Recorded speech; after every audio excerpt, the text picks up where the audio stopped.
You know how some books just feel different, like they hold entire worlds inside them?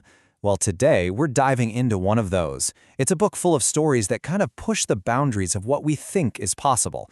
So let's unlock it together. So check this out. This is the book we're talking about. The cover reads Karamat al-Awliya. I mean, it just looks like it holds secrets, right? But what does that name actually mean? What kind of stories are hidden behind that cover? That's what we're about to find out. All right, so here's our game plan for digging into this. We've got 5 stops on this little journey. First, we'll just figure out what the title means. Then we'll ask, who are these Awliya people? What in the world is a Karamat? Then the fun part, what are the stories actually about? And finally, why tell these stories in the first place? Okay, first things first. Before we can go any further, we have to decode that beautiful title on the cover. It's our first clue. And there it is. Simple as that. Karamat al-Awliya means the miracles of the saints. Okay, so that makes things a lot clearer. We're looking at a collection of miracles that happen to incredibly holy people. But, that really just opens up a whole new set of questions, doesn't it? So let's start with that. Who are the people at the center of all these tales? Who exactly are the Awliya? So the word Awliya is just the plural of wali, and wali can mean a few things: a protector, a helper, a friend. But in a spiritual book like this one, it means something very specific: the friends of God. These aren't prophets, but they're seen as people who are just extraordinarily close to God because of their deep faith and good deeds. They're the heroes of our book. Right, so we know who the Awliya are. Now for that other word, Karamat.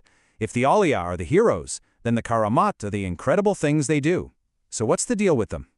Karamat are those wonders, the amazing things that happen through a wali. But here's the key. It's not considered their power. It's seen as a divine gift, an honor that God gives to someone because of their incredible piety.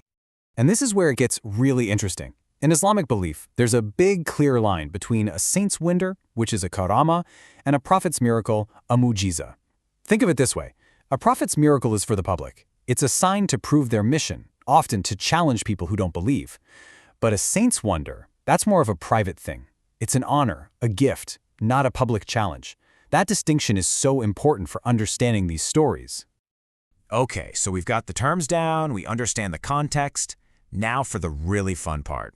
Let's finally crack open the cover of Karamat al-Awliya and see what's inside. Seriously, just think about it for a second.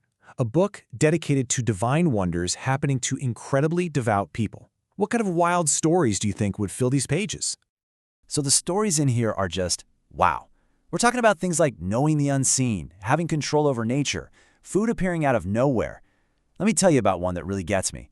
There's this story of a man named Ibrahim ibn Adham. He and his companions are traveling, stuck in the desert, and they run completely out of food. So they pray, and then a voice calls out, and they find a plate of hot, fresh bread and a jug of cool water, seemingly out of thin air. It wasn't a big show for a crowd. It was just a gift. And the whole book is filled with these personal, powerful, mind-blowing moments.